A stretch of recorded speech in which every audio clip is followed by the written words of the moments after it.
Hallo Simulationsfreunde und herzlich willkommen hier zu einem neuen Video auf meinem Kanal. Und in diesem Video dreht sich alles um die Kalibrierung des Thrustmasters TCA Quadranten für den A400M von Inibuild, der schon nativ im 24er enthalten ist. Also ich würde sagen, wir starten direkt ins Video, los geht's!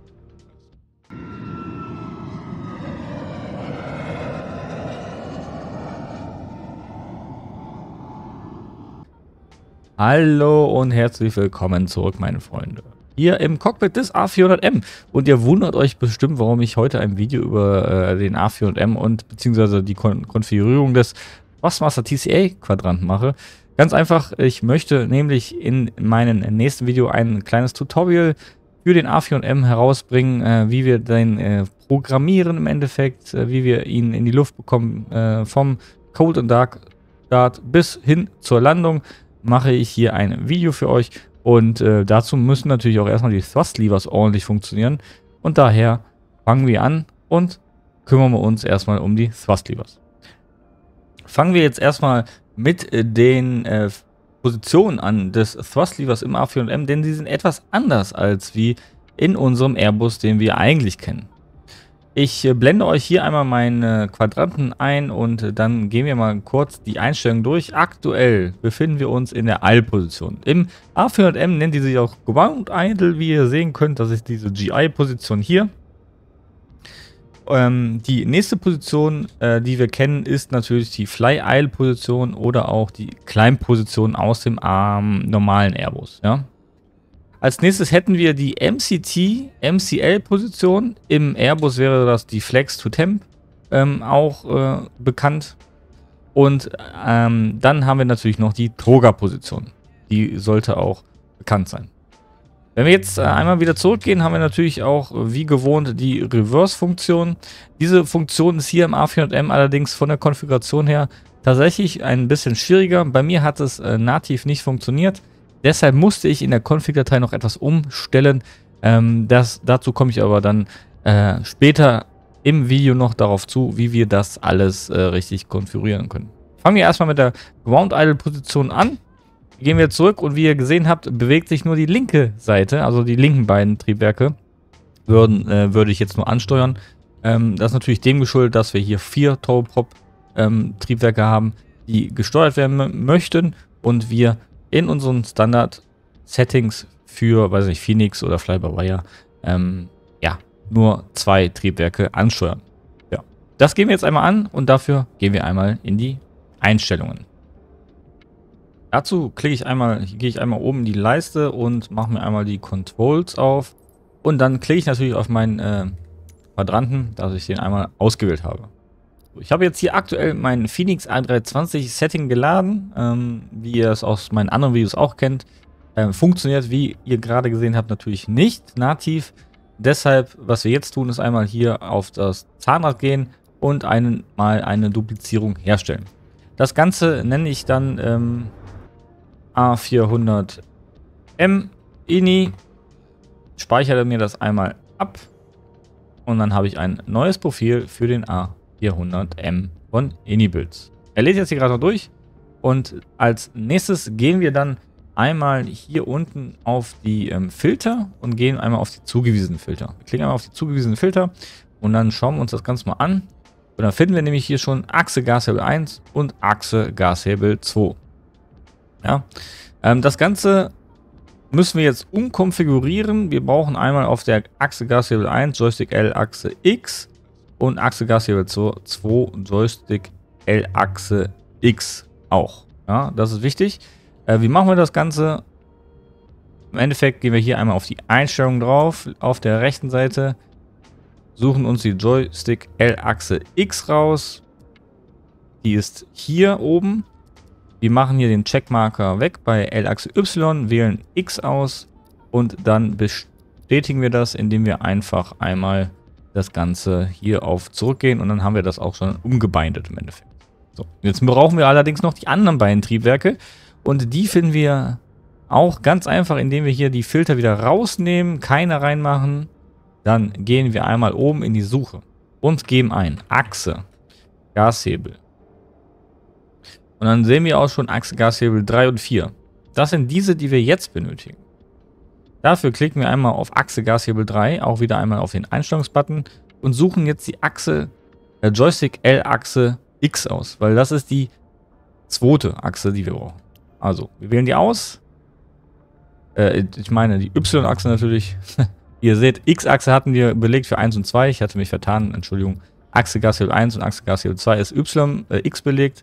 Wir brauchen jetzt die Y-Achse für 3 und 4. Dementsprechend klicken wir auf Joystick L-Achse Y, wählen diese aus, klicken auf Zurück. Und bei Gashebel 4 machen wir das auch einmal, indem wir hier drauf klicken wieder und Joystick L-Achse Y auswählen. Da sagte uns auch schon, Achse Gashebel 3 ist damit belegt, das ist so korrekt. Denn wir wollen die beiden ja gleichzeitig ansteuern. Dann gehen wir einmal zurück und können das Ganze dann einmal schließen. Das war es auch schon hierfür. Dann schauen wir einmal an, ob das funktioniert hat.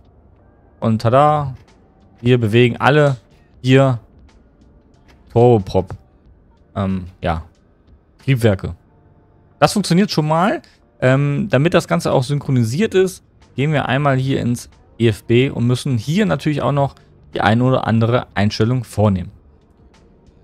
So, einmal im EFB angekommen, müssen wir erst einmal unten rechts auf die Optionen klicken. Hier einmal angekommen, müsst ihr dann auch einmal Throttle Settings, einmal ganz unten auf Open Throttle Settings klicken. Haben wir das getan, dann sieht das Ganze so einmal aus. Hier oben bei Reverse on Axis einmal auf Ja klicken. Wenn ihr No macht, dann habt ihr keine Reverser im Endeffekt. Aber wir haben ja Reverser hier an unserem TCL-Quadranten, daher nutzen wir diese auch.